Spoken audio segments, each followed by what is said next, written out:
nunca te podrás escapar de la presencia de Dios. Dios nos acompañará, Dios mostrará que su fidelidad estará de nuestro lado. Andemos en la dirección y la voluntad perfecta de Dios para nuestras vidas. Te comprenda que sin su gracia no lo podrás lograr, que cuando tú eres débil, entonces Él es poderoso en ti, que cuando tú te rindes, entonces Él puede manifestar su gloria sobre tu vida. La ruta de Dios es mejor. La historia de Jonás, para algunos, es lo que se hace llamar en la literatura una epopeya. Para nosotros es una historia de milagros citada por Jesús en los evangelios como una historia o como un suceso histórico, no mitológico, no una leyenda, no una epopeya por ser contada como algo que representa un mensaje, aunque sabemos que cada episodio narrado en la Biblia contiene un mensaje para cada uno de nosotros. Y en lo primero que yo noto en la historia de Jonás es que no siempre nosotros podremos elegir la misión que Dios nos encomiende. No siempre podremos decir, Señor, yo voy a la izquierda o yo voy a la derecha. Hay momentos en que sí, en que usted y yo podemos decir, Señor, si me das a elegir, me voy de este lado, porque sé que te va a complacer a ti, sé que va a estar dentro de tu voluntad perfecta. Muchas veces tendremos que permanecer o tener que ir a lugares que para nosotros no son muy agradables y que muchas veces no nos gusta tener que permanecer en esos lugares. Pero lo más importante aquí, mis amados, es que siempre que nosotros andemos en la dirección y la voluntad perfecta de Dios para nuestras vidas, Dios irá con nosotros, Dios nos acompañará, Dios mostrará que su fidelidad estará de nuestro lado. En el libro del profeta Jonás, nosotros observamos la importancia de poder oír la voz del Señor y de saber cuándo las voces que estamos oyendo vienen en otra dirección que no son las voces de Dios. A veces oímos tantas voces confusas, voces que a veces se salen fuera de la palabra del Señor. Aquí el mensaje que Jonás recibe es un mensaje de emergencia, porque se le dice, ve y pregona contra Nínive, ve y habla a aquella gran ciudad, porque su maldad ha llegado a su colmo delante de mí, voy a visitarlo. Ya cuando nosotros avanzamos al capítulo 3 del libro del profeta Jonás, nos damos cuenta, mis amados, cuál es el contenido del mensaje que Dios le está enviando al profeta Jonás a entregar a Nínive. Y nosotros leemos que cuando Jonás finalmente cumple la misión, entra a Nínive y le empieza a decir, en 40 días Nínive será destruida. Pero Jonás tenía en su mente el hecho de la naturaleza, de las perfecciones de Dios, como uno de los atributos fundamentales, la misericordia. Diga conmigo, misericordia. Él dijo, yo sé que tú eres un Dios misericordioso y clemente, y este pueblo no me cae bien, no me agrada a donde me estás enviando, quiero irme en otra dirección.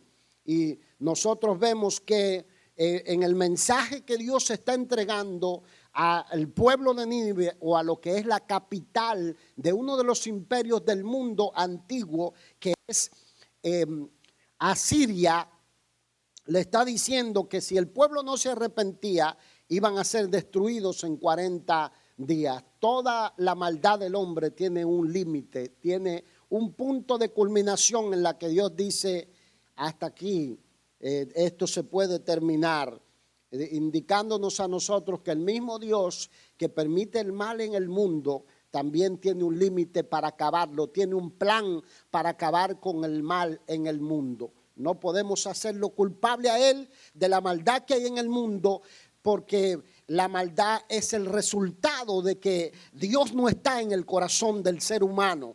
Pero sí sabemos que a pesar de que Dios permite en la libertad que nos ha dado al no habernos creado como robots o como autómatas o como personas que son controlados con hilitos y darnos la libertad que tenemos, también ha determinado que tiene un plan para acabar con el mal en el mundo. Y antes de que ese plan se culmine sobre esta generación o sobre la faz de la tierra, Dios ha dejado una iglesia que pregone un mensaje, que lleve una palabra de esperanza, que llame al corazón del pecador, que entregue una palabra de advertencia para que los hombres se vuelvan a Dios. Y en este caso, en la época de Jonás, Dios lo está enviando a Nínive a entregar una palabra de emergencia para que el pueblo de Nínive no fuera destruido, sino que se volviera de sus pecados. Pero vemos, mis amados, la actitud incorrecta de Jonás de desobedecer a lo que la palabra de Dios le indicaba.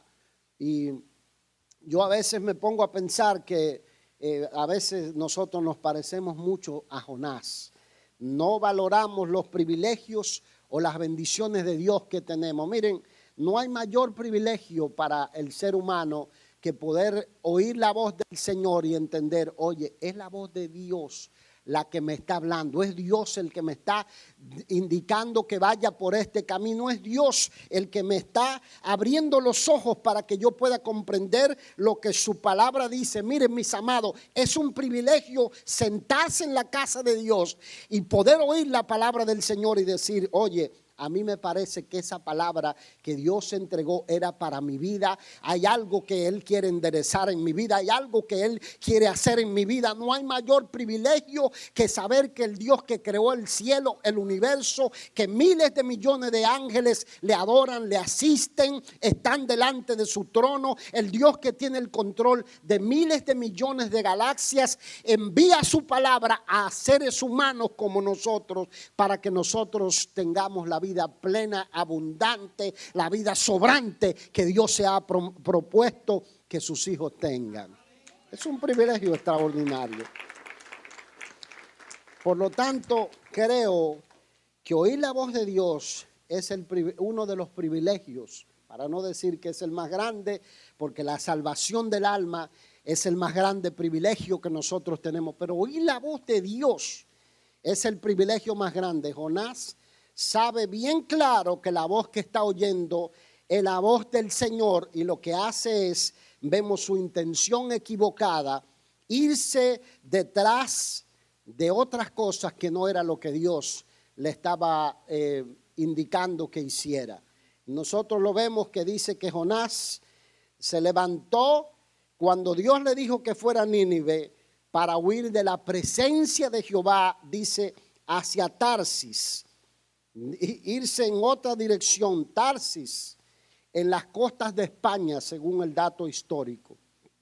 Hoy en día no se sabe a ciencia cierta dónde se encontraba la ciudad de Tarsis, pero el libro primero de los Reyes, en el capítulo 10, nos dice a nosotros que en los días de Salomón, Salomón enviaba cada 3 años a sus siervos junto con la flotilla de uno de los reyes de la región llamado Irán, a que trajeran oro, plata, a que trajeran piedras preciosas desde las costas de Tarsis, y pavos reales y monos para embellecer su palacio, de tal manera que estamos hablando de una ciudad que era el centro de lo que era la economía de Europa en ese momento. Y Jonás planificó, en vez de irse hacia Nínive, irse para Tarsis. Y dice que encontró una nave que se estaba embarcando para irse hacia Jope, y comprando su pasaje, tenía los recursos para comprar el pasaje. Dice que se metió y dijo, me voy hacia Tarsis. Era como así decir, me mudo para Nueva York, me mudo para California. Dios me dice que vaya en esta dirección, pero yo voy en otra dirección. Yo voy en una dirección distinta a la que Dios dice. Yo voy detrás del oro, de la plata, de las riquezas. Y como algunos piensan y dicen, bueno, agarro y me voy a tal lado y yo sé que tengo la sabiduría, el conocimiento, la habilidad. Yo sé que soy una persona, ¿verdad?, que puede resolver las cosas, que puede sobrevivir, y entonces yo sé que me va a ir bien. Siempre notaba esto, mis amados, preste el oído, que cuando estaban en construcción los memoriales de lo que eran las Torres Gemelas en Nueva York, tenían unos letreros que no recuerdo haberlos visto. Sé que cruzamos rápido cuando estuvimos hace 2 años en Nueva York, pero no recuerdo haberlos visto. Pero tenían unos letreros que decían: el hombre o la mujer que ha podido sobrevivir en Nueva York puede sobrevivir en cualquier rincón del mundo. Así decían los letreros. Yo no sé si los tienen allí todavía, no pude verlo, pero yo noto, y esto es lo que yo noto, ¿verdad? El neoyorquino, con el respeto de los que son neoyorquinos. No me levanten la mano, por favor. Pero el neoyorquino, ¿verdad?, es bravo. El neoyorquino eso es lo más grande que hay sobre la faz de la tierra. Eso es lo más inteligente. Los demás son tontos. No, eso no. No, pero el neoyorquino es bravo, sabe sobrevivir en la jungla de cemento, porque allí está el centro de la economía de la nación y del mundo prácticamente. Allí está todo eso. Y ni hablar, ¿verdad?, los californiqueires, no, perdón, eso no. Los californianos, ¿verdad? Todas esas ciudades era como que Jonás dijo: me voy en esa dirección, voy allá porque me va a ir bien. Hay un pasaje que nosotros vemos que hace mención de la actitud a veces necia de muchos de nosotros cuando sabemos que Dios nos está moviendo en una dirección y nosotros queremos ir en otra dirección. Y nosotros salimos a veces fuera de la voluntad del Señor. Santiago capítulo 4. Versículo 13, preste oído a este pasaje. Dice: vamos ahora los que decís, hoy y mañana iremos a tal ciudad y estaremos allá 1 año y traficaremos y ganaremos, cuando no sabéis lo que será mañana. Oiga lo que dice el pasaje. Vamos ahora, porque así somos nosotros. Planificamos y después le preguntamos al Señor. El pastor Amaury, un pastor amigo que estuvo hace unos años, decía que muchos creyentes, ¿verdad?, se van a Dubái y de Dubái llaman y dicen: pastor, ore por mí que voy para Dubái. Pero ya están en Dubái. ¿Es verdad? Primero se van y después le preguntan al Señor. Y nosotros tenemos que, cuando tomamos decisiones, decir, oiga lo que dice Santiago 4:14. Dice: cuando no sabéis lo que será mañana, porque ¿qué es vuestra vida? Ciertamente es neblina que se aparece por un poco de tiempo y luego se desvanece.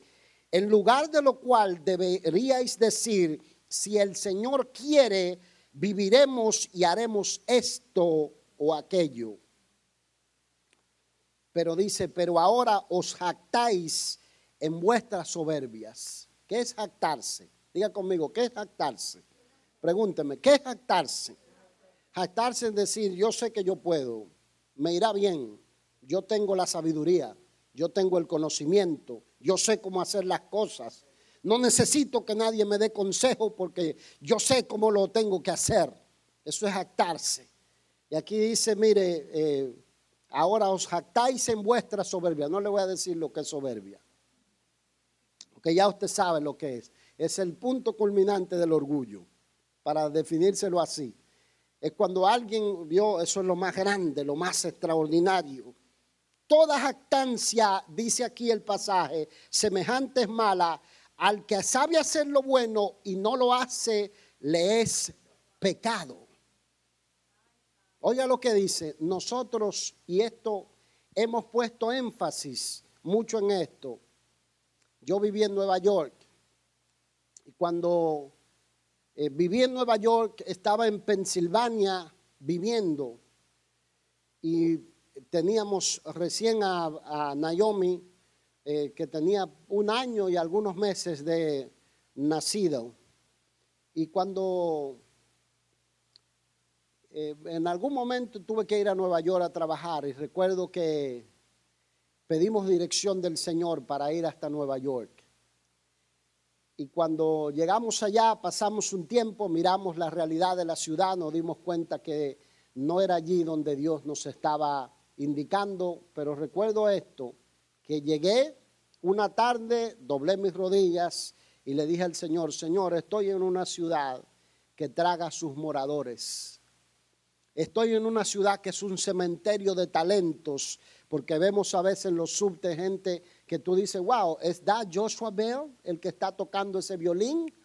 Joshua Bell es un violinista de los más famosos del mundo, pero no, es alguien que está entregando el talento de su vida, tocando en las calles porque no se le presentó la oportunidad, porque probablemente como Jonás dejó el calor de papá, de mamá, las oportunidades que tenía, y sin pedir dirección a Dios compró su pasaje, se metió en un avión y llegó a una ciudad con el sueño de que iba a alcanzar todo lo que quería y no lo alcanzó. Y recuerdo que, ¿verdad?, volviendo a la historia, esa tarde doblé mis rodillas y le dije: Señor, necesito un empleo y tú sabes que lo necesito. Recuerdo que crucé la calle del apartamento donde me estaba quedando, pedí empleo, y ese mismo día, esa misma tarde, el Señor abrió la puerta que yo necesitaba, porque le estaba pidiendo a Dios que no fuera mi sabiduría, sino que fuera la mano del Señor. Jonás en este caso se sentía frustrado, se sentía cansado de las injusticias que estaba viviendo. Es probable que su corazón, y es lo que yo digo, se había inclinado a buscar las riquezas de este mundo, como ese salmo por allá, 73, donde habla que uno de los salmistas del templo se sentía frustrado al ver que los impíos prosperaban, que les iba bien, que no tenían congojas por sus males, que los ojos se les saltaban de gordura, que estaban bien, que parecía que estaban felices. Y dice: casi se desvía mi corazón, casi se deslizan mis pies, casi me inclino hacia el mal, hasta que, dice él, en mi meditación entré en el santuario del Señor y Dios abrió mis ojos y me hizo comprender el fin de los que caminan sin el Señor, que van a terminar en vergüenza, en ruina, porque no tienen el cuidado protector del Señor. Y Jonás, mis amados, es parecido a la escena en ese salmo, solo que Jonás tiene que pasar por una experiencia dolorosa, como a veces Dios tiene que trapear el piso con algunos, porque por amor, para tratar con ellos, para que busquen la dirección del Señor, porque el propósito de Dios es que cuando te hace pasar por un proceso de trituración, es para levantarte fuerte, es para levantarte estable, es para que cuando te levantes comprenda que sin su gracia no lo podrás lograr, que sin su poder no lo podrás lograr, que cuando tú eres débil, entonces Él es poderoso en ti, que cuando tú te rindes, entonces Él puede manifestar su gloria sobre tu vida. Alguien tiene que recibir esta palabra.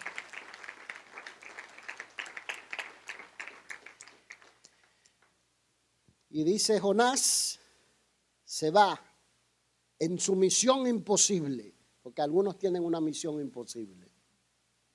La misión imposible de Jonás es huir de la presencia de Dios. Huir de la presencia de Dios. Jonás se metió en un barco, dice el pasaje, para estar lejos de la presencia de Dios. Lo segundo es posible. Lo primero es imposible. Présteme el oído. Digo el trabalengua para que usted se despierte. Toca al que está a su lado y dígale: no te distraiga, Dios quiere hablarte. Lo segundo es posible lejos de la presencia de Dios, pero huir de la presencia de Dios es imposible. Nadie puede huir de la presencia de Dios.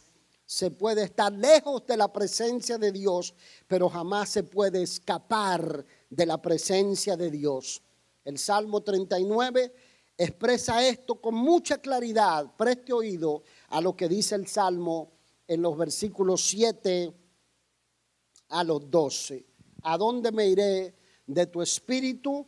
¿A dónde huiré de tu presencia? Si subiere a los cielos, allí estás tú. Si en el Seol hiciere mi estrado, he aquí, allí tú estás. Si tomares las alas del alba y habitar en el extremo del mar, aún allí me guiará tu mano y me asirá tu diestra. Si dijere, ciertamente las tinieblas me encubrirán, aún la noche resplandecerá alrededor de mí. Aún las tinieblas no encubren de ti y la noche resplandece como el día, lo mismo te son las tinieblas que la luz.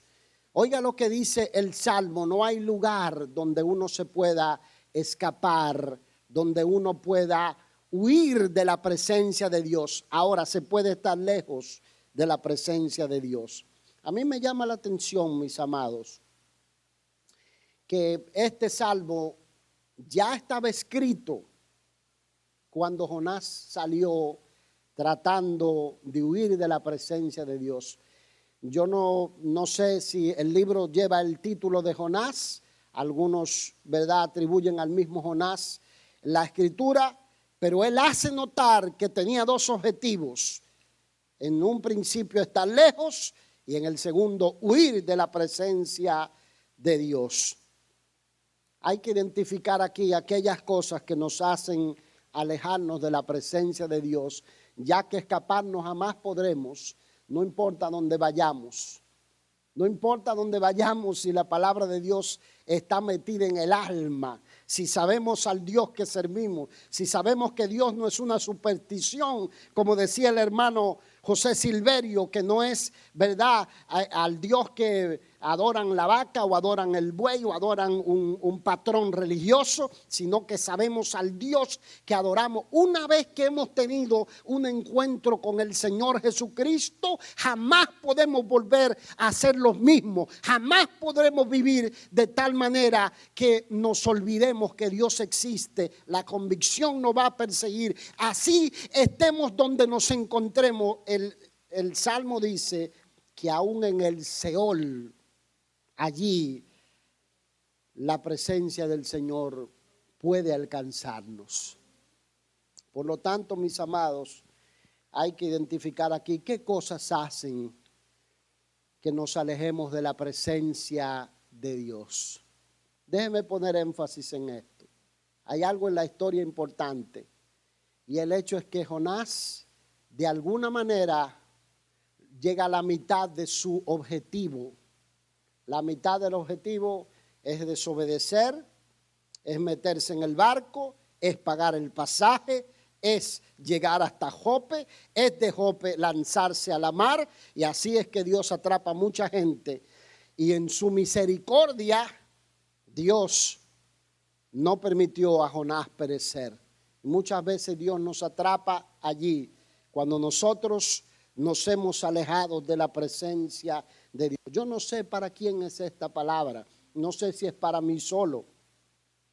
No sé si es para, ¿verdad?, los muchachos jóvenes que están pensando comprarse un gato, un perro, comprar su apartamento, irse a Nueva York o a Los Ángeles o a California o a Chicago o irse a alguna ciudad de Europa. Hace poco se había puesto de moda que los jóvenes se iban para España, ¿verdad? Se había puesto de moda eso. Nosotros conocimos varios jóvenes que se habían ido para España. Pero yo no sé si esta palabra es para ellos, pero yo estoy seguro que la palabra es enviada con un propósito, es de que nosotros nos cuidemos de alejarnos de la presencia de Dios. Número uno, los labios cerrados que no reconocen a Dios en las cosas pequeñas son uno de los ingredientes que hacen que nosotros nos alejemos de la presencia de Dios. El corazón cerrado al que Dios envía la palabra detrás, una vez detrás de otra, y no recibe la palabra, no es sensible a la palabra, está alejándose de la presencia de Dios. El creyente que deja oír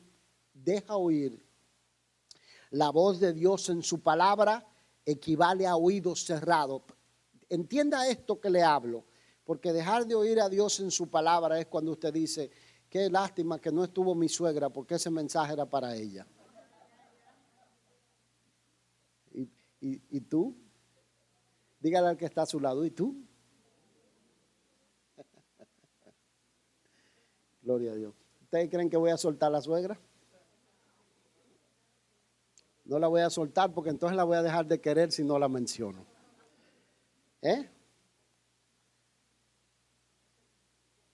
Cuando usted dice, ay, qué lástima que no estuvo Pedrito, porque esa palabra era para Pedrito. ¿Y tú? ¿Dónde estabas? Ese mensaje no se aplicaba a mi vida. Ah, sí.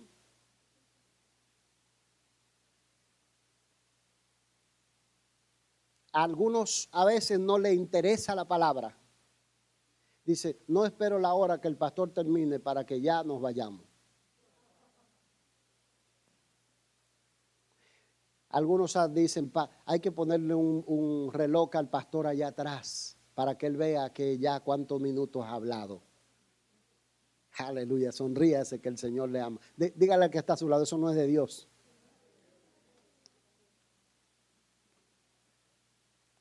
Cuando dejamos de oír la voz del Señor en su palabra y no recibimos lo que nos toca a nosotros, esto implica ojos fijos en otras cosas que no son las de Dios, porque Jonás se está yendo hacia Tarsis. Yo no sé, pero quizás detrás del oro, porque allí lo único que había era una mina de oro, de plata. Dice que en los días de Salomón la plata se acumuló como si fuera montones de piedra de tanta plata que traían de Tarsis. Y el oro que traían de Tarsis y los pavos reales y los monos de diferentes tipos que traían. Pero muchas veces también las personas se pueden envolver cuando están lejos de la presencia de Dios en fiestas con música estridente y hacer como que Dios no le ve. Voy a gozar la vida, voy a vivir la vida loca, voy a vivir y me voy a olvidar de Dios en el camino. Yo sé que Él está por ahí, pero Él no me está viendo lo que yo estoy haciendo y la persona cree que se está escapando, pero si estás sellado, estás marcado con algo que dice tú eres hijo de salvación, tú eres un instrumento que Dios va a usar, no te podrás nunca escapar de la presencia de Dios. Nunca te podrás escapar de la presencia de Dios. Aunque hagas como que Dios no te ve, te puedes encerrar en series televisivas, porque hay gente, yo he oído gente que, ¿verdad?, se encierran en series televisivas para mantener la conciencia distraída. Lo que estoy haciendo no está mal. Solamente estoy viviendo un poquito. Te puedes enfocar en juegos cibernéticos, pero no te vas a escapar de la presencia de Dios. Vemos aquí, mis amados, una circunstancia inevitable, y es que Dios sabe desatar tormentas que nos pongan en el centro de su perfecta voluntad. Podríamos decirlo más simple, es mejor aprender por consejo que por golpes. Porque lo inevitable es que a los que están dentro del libro de Dios, dentro del plan de Dios, dentro del propósito de Dios, Dios sabe tratar con ellos cuando hacen como que Dios no está allí. Es más, se puede hasta venir a la iglesia y estar lejos de la presencia de Dios. Usted puede encender un piloto automático cuando empieza la alabanza. Yo pensaba mientras sentía la presencia de Dios y adoraba, porque yo quiero que Dios se agrade de lo que nosotros le estamos entregando, que Dios reciba la alabanza, que no demos la ofrenda por darla, sino que sepamos por qué estamos entregando la ofrenda en el altar del Señor. Que no cantemos por cantar, que no encendamos un piloto automático, sino que lo hagamos porque Dios se merece nuestra vida, Dios se merece todo lo que somos.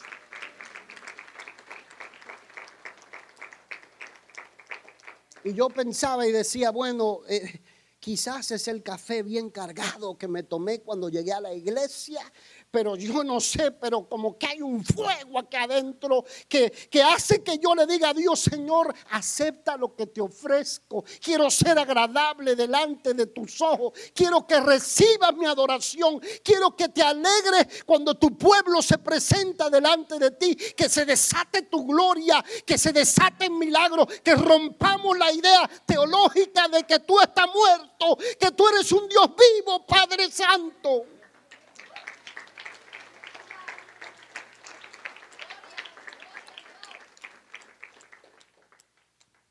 Y después digo, bueno, el café por ahí, ¿verdad?, te hace mover un poquito más rápido, pero esto tiene que venir del cielo. Tiene que ser la presencia del Espíritu Santo. Y dice la Escritura, y Jonás compró el pasaje, se metió al barco para irse con los marineros hacia Tarsis, y Dios hizo levantar en el mar una tempestad que hacía que la nave casi se rompía, y los marineros empezaron a clamar a su Dios. Cada uno clamaba su superstición que tenía. Mientras que Jonás estaba metido dentro del barco, tirado, durmiendo. Nunca puedo dejar de recordar a aquella niña en el parque que encontramos una tarde llorando, porque había tomado la decisión de irse hasta Nueva York con el novio, a vivir con el novio, desobedeciendo al consejo de los padres. Pasó poco tiempo, ella dice que poco tiempo después el muchacho embarazó a otra moza y ella tuvo que regresarse con el corazón roto para escuchar, ¿verdad?, de los padres que no eran cristianos, decirle: te lo dijimos, desobedeciste, ahora volviste con el corazón roto, lastimada emocionalmente. Y la muchacha dice: hasta pensé acabar con mi vida. Y yo creo que Dios tenía un plan con esa muchacha, porque la encontramos allí para sembrarle la palabra del Señor. Yo me acerqué y le dije: ¿podemos hacer una oración por ti? Y después que aceptó la oración, entonces se la solté a Analía, que Analía le hablara un poco. Y ella le contó, ¿verdad? Entre las mujeres se entienden siempre. ¿Sí o no? Las mujeres hablan todos los idiomas. ¿Usted sabía eso? Cuando vino mi mamá, ¿verdad? Nosotros distraídos, le pusimos la televisión en inglés y mi mamá ya contaba lo que estaban hablando en la televisión en inglés. Digo: no, pero mi mamá no habla inglés. Y digo: ¿no será que Analía tiene genes de mi mamá? Pero después digo: no, es que todas las mujeres hablan todos los idiomas. Porque recuerdo que teníamos una amiga turca que no hablaba ni español ni hablaba inglés, y Analía me contaba la historia de la familia de la señora turca. Y su hijo, que era mi amigo, me decía: óyeme, ¿cómo tu esposa y mi mamá se entienden? Porque mi mamá no habla español, no habla inglés, y tu esposa no habla turco. Yo le digo: bueno, yo lo único que sé es que me cuentan historias que duran media hora, hasta que yo le digo: ya, déjame dormir. Se hablan todos los idiomas. Y nosotros, mis amados, vemos que Dios levantó una gran tormenta que despertó a Jonás en su terquedad y lo hizo sacudirse de su depresión por rebeldía, porque hay diferentes tipos de depresión. Hay gente que está deprimido por rebeldía, otros tienen problemas, ¿verdad? Yo no quiero negar el aspecto químico, el aspecto, ¿verdad?, biológico en el cuerpo, pero muchas veces hay gente que la terquedad por la rebeldía lo hace entrar en una depresión profunda. Nosotros leemos que dice que mientras estaban a punto de perecer en la mar, Jonás estaba tirado allá, deprimido, metido en el barco. Y él dice que el patrón de la nave descendió y le dice: ¿qué te pasa, dormilón? ¿Qué es lo que tienes? Levántate y clama a tu Dios a ver si puede acaso librarnos, porque estamos a punto de perecer. Yo quiero que me presten atención aquí. Mucha gente que siempre le gusta ayudar a Dios, porque nos encanta ayudar a Dios. Y no hay nada más peligroso que meter en tu barco un creyente que está fuera de la voluntad de Dios. Porque Jonás está fuera de la voluntad de Dios. Los marineros, el patrón del barco, corren peligro por causa de Jonás, porque el creyente que está fuera de la voluntad de Dios anda fuera de la cobertura divina y está en peligro, y también pone en peligro a todos los que están alrededor de él. Yo he aprendido eso con profunda convicción.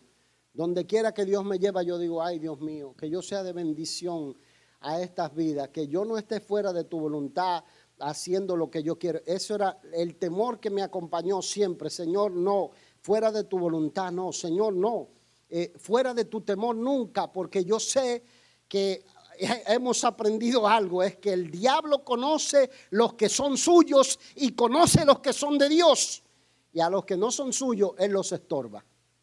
Entonces es mejor estar dentro de la voluntad de Dios. ¿Alguien me dice amén? Déselo con gozo.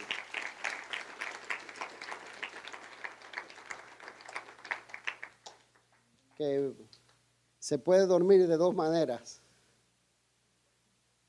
Uno, porque usted sabe que Dios está en control en medio de la tormenta.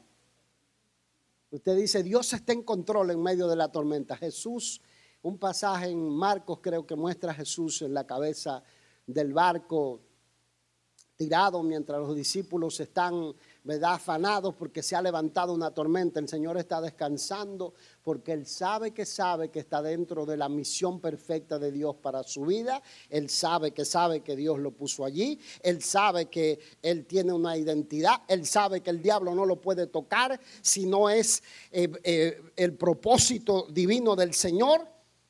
Se puede dormir de esa manera, y la otra manera es como Jonás: dormir para hacer como que Dios no está allí. Dormir por depresión, porque a Jonás se le dice: levántate, dormilón. Dice: ¿qué tienes? Levántate y clama a tu Dios. Quizás Él tendrá compasión de nosotros y no pereceremos. Mientras que a Jesucristo se le dijo, cuando estaba durmiendo sobre el cabezal, y le despertaron: maestro, ¿no tienes cuidado que perecemos? Y el Señor se levanta y le dice: hombres de poca fe. Y reprendió a los vientos, y los vientos se calmaron. Pero en la historia de Jonás la cosa es diferente. El sueño de Jonás es una señal de depresión, de enfermedad, de confusión, de estar fuera de la voluntad de Dios. Y los marineros, al venir, y dice que tiraron suerte, utilizaron su superstición.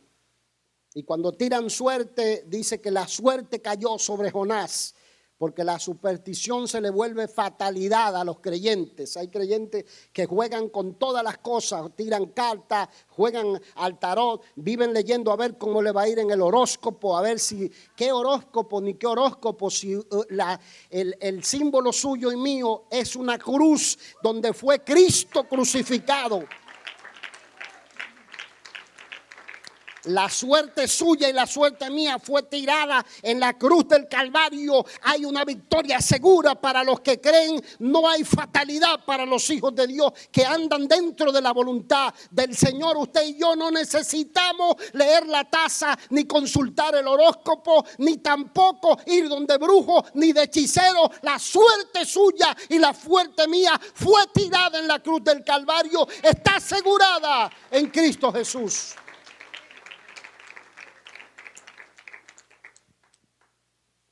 La suerte cayó sobre Jonás. Aleluya. Porque el diablo conoce los que son suyos y los que no lo son. Porque alguno va a decir: mira, ahí se tiraban las cartas, vamos a tirar las cartas también.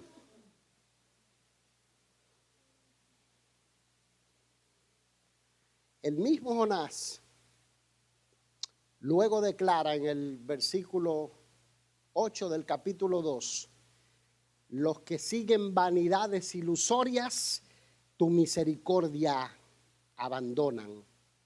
En otras palabras, para los que dicen, ¿qué es eso? Los que inclinan su corazón a lo pasajero, los que hacen tesoro en la tierra, donde donde dice que la oruga y el orín corrompe y los ladrones minan y hurtan, van a abandonar la misericordia del Señor. La mano de Dios no va a estar sobre ellos. Pero los que confían en Jehová, dice la Escritura, son como el monte de Sión, que no se mueve, sino que permanece para siempre. Yo voy detrás de eso, yo no sé usted. Aleluya. Yo le insisto a esto, los hijos de Dios que viven para Dios, su suerte ya fue echada en la cruz del Calvario. Usted no necesita un amuleto para frotarlo, ni un relicario para meterlo en la cartera, ni nada por el estilo, ni la tirita roja puesta, ni ponerle el hilito rojo al bebé acá en la frente. Usted no necesita eso. Usted necesita el nombre de Jesucristo, la sangre de Jesucristo. Usted necesita la autoridad del nombre de Jesús sobre su. Usted no necesita magic power. Usted necesita el poder del Espíritu Santo de Dios en su vida. Gloria a Dios, porque contra eso nadie puede. Aleluya.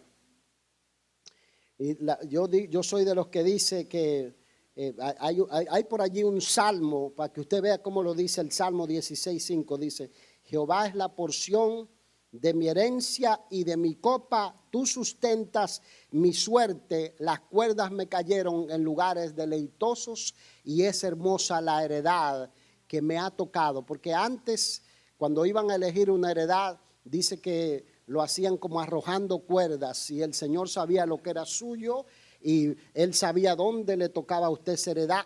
La suerte suya y la suerte mía ya fue tirada hace más de 2000 años. Dios sabe quién es el esposo, quién es la esposa. Dios sabe cuántos hijos le va a dar. Dios sabe dónde usted va a vivir. Dios sabe los años que usted va a vivir. Dios sabe de la enfermedad que va a morir. Dios sabe la realidad de todas las cosas que van a pasar. A Él no se le ha escapado un solo detalle de su plan y por lo tanto usted y yo podemos estar seguros y confiados en la mano poderosa de Dios. Alguien tiene que recibir esta palabra.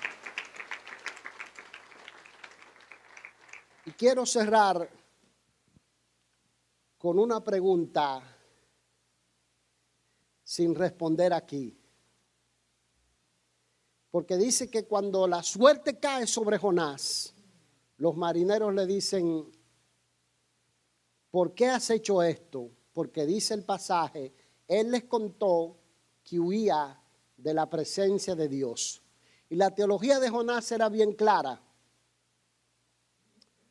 Él sabía que estaba huyendo del Dios creador del cielo y de la tierra. No estaba huyendo de un patrón religioso, ni de un santo, ni de un Dios inventado, ni de una mitología. Él sabía que el Dios Jehová era el Dios creador de los cielos y de la tierra. Él mismo lo expresó en el versículo 9 del capítulo 1.